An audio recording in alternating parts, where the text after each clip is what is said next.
Hey everybody, happy Sunday, August the 11th of 2024.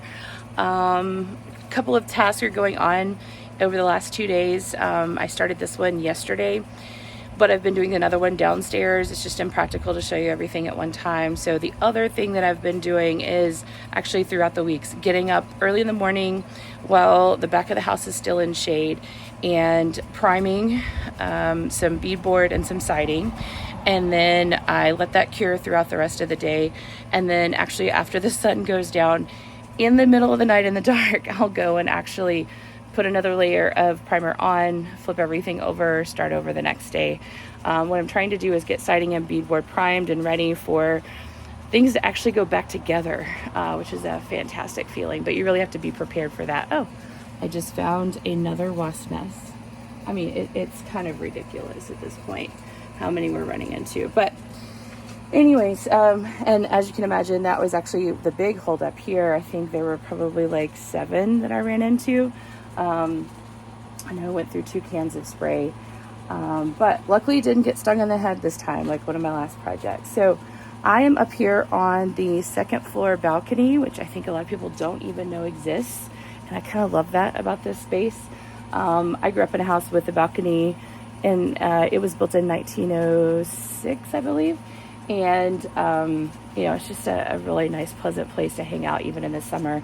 It is actually quite pleasant here right now, all things considered. It has been, heat index has been about 109 today. But, in the future, you could come up here and you could look down on the garden and all of those good things. But right now, what I'm working on is over here. So I'm trying to use up all the space in the dumpster that I have before I send it back.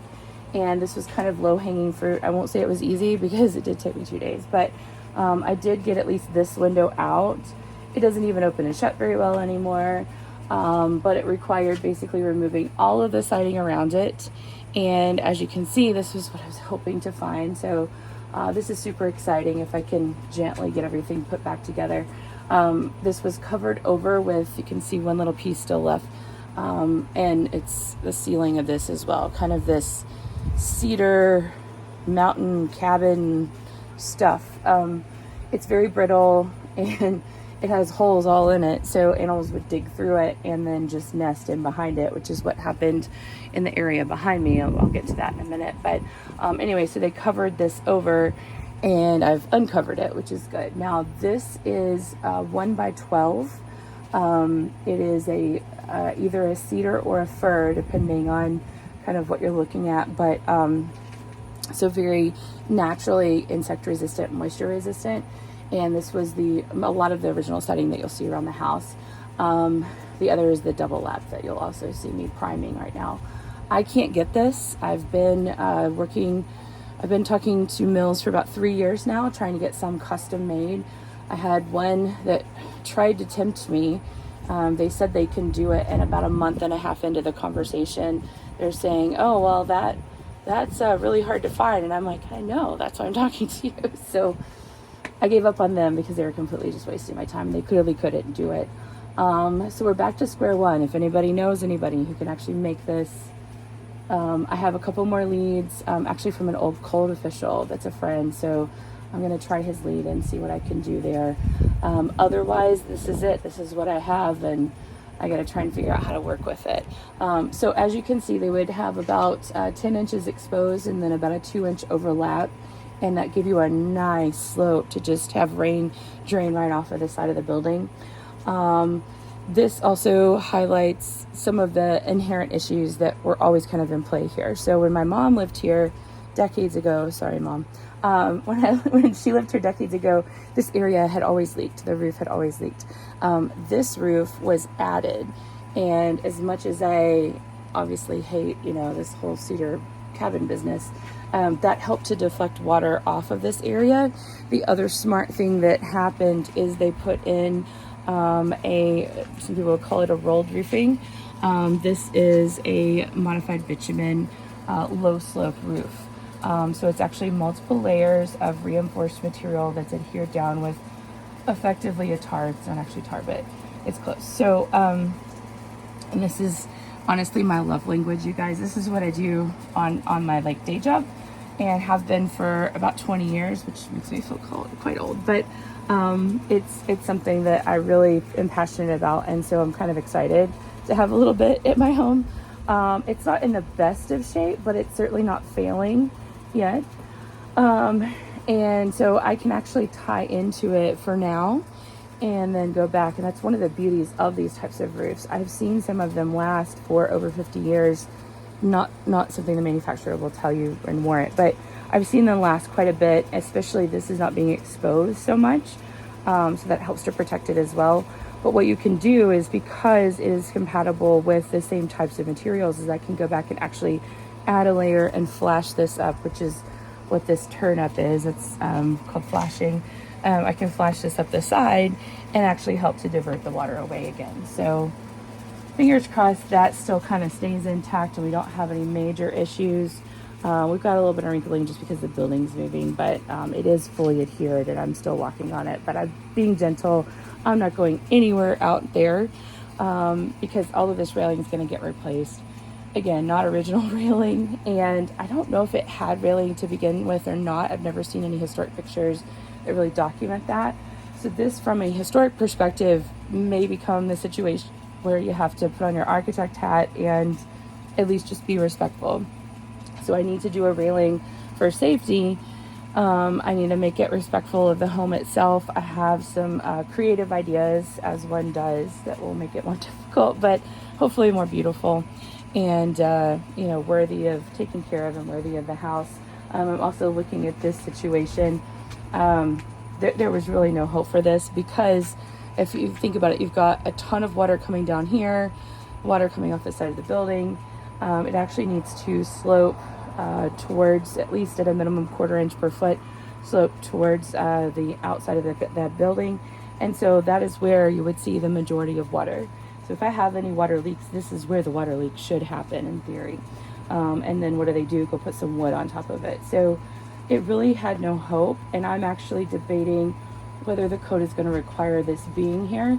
There is a small part of code that talks about past a certain height, you have to have a railing. And technically that is true in this scenario. So I got to figure out, there might be another workaround, maybe bringing a railing around the other direction that would stop that from actually being a problem. So I don't know. I'm going to think that through a little bit better, consult with some friends on ideas. But yeah, so this is one of the tasks. I won't say it was like an easy, low-hanging fruit situation, but the idea was to get this and put it into the dumpster and had to liberate it from all of the siding. Same thing as I'm trying to do with this sliding glass door. Unfortunately, it's not as easy. It's going to be heavier, so I might have to pace myself or figure out some other way. And then we get over here. So if you saw the video earlier, the photos earlier, this was all filled with insulation and straw and things like that from animals that had just, gnawed right through those holes in the cedar and then made a fantastic nest for years. And truth be told, it smelled atrocious. It smelled like animal urine. So it was really great to actually kind of get all that out and cleaned. And now I am actually able to, I can at least temporarily, this will be windows eventually, but I can temporarily go back and put plywood over it. So that will be nice to last for a while longer, because windows are a whole nother phase in life. But hopefully a really fun one after I've gotten some of these other things done. I'm also hoping, remember I said I was having trouble finding lumber. This might work. It's not in the best of shape, but when you look at new growth versus old growth, this is going to be older than anything that I could get today.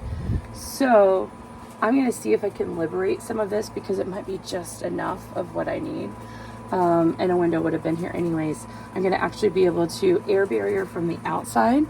And then I can actually put insulation on the inside, run wiring, all that kind of stuff.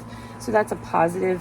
The negative is they cut some of my studs. I think this is the only one that's still intact, which they probably would have had doubles on either side of the window. So I still need to just kind of stand and stare and figure out what they did, because some of the pieces are there, which is going to give me the dimensions of the windows. But man, I wish they hadn't done that. At least some of the studs are here in the in the space so that I can use them in the future though. So anyways, I will get after this next nest, and I will just keep working on everything else.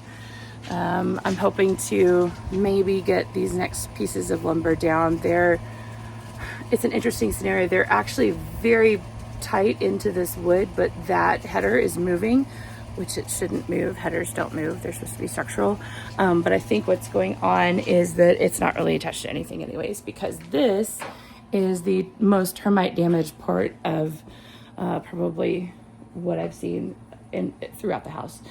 And I actually saw this when I bought the house. When I came through, this was actually opened up. There was actually a wall here and then several closets, but this area was exposed, and I'm hoping that maybe that just scared people off. There's a ton of termite damage, so people didn't want to take on trying to turn it into a bed and breakfast or something like that. So I guess it worked in my favor. Termites are scary and they do cause a lot of damage, so you want to make sure that you protect from them. But I knew that this piece was gone. The thing is still standing and has stood for a number of years afterwards. So I just need to be respectful as I build everything back and try and figure out what in the heck they did. And then we'll go from there. So I'm going to wrap up here, and then you'll probably see me in the yard. I have to schlep everything that I threw down, all of that siding and a couple of bags of insulation, over to the dumpster and get that all packed up by the end of the evening so they can take that tomorrow. Anyways, this is kind of a long one, but hopefully there's some progress being made. I know it feels good for me because I will be able to have some of this enclosed for real this winter, which would be nice. And I can actually start working on this room and all the adjacent rooms, which I think will be quite handy as well. This room, currently the plan is, you can see right now I've got, these are my baseboards. I just need to strip and repair those. They actually go back in the bedroom. And these are all slats for 3 iron beds that were original to the house. These are 2 of the iron beds, and the other one is at Mom and Dad's house to be sandblasted. And so I think I'm going to put those up here for now, at least have 2 of the beds up here. This is the original kitchen table, or chairs. Tables behind me, but the chairs. And then I gotta figure out this whole door situation. Anyway, so yeah, this would be kind of a nice room just to have a little bit more stabilized and closed off. And then this little area gets to be a little bit more comfortable to be in and more energy efficient, of course.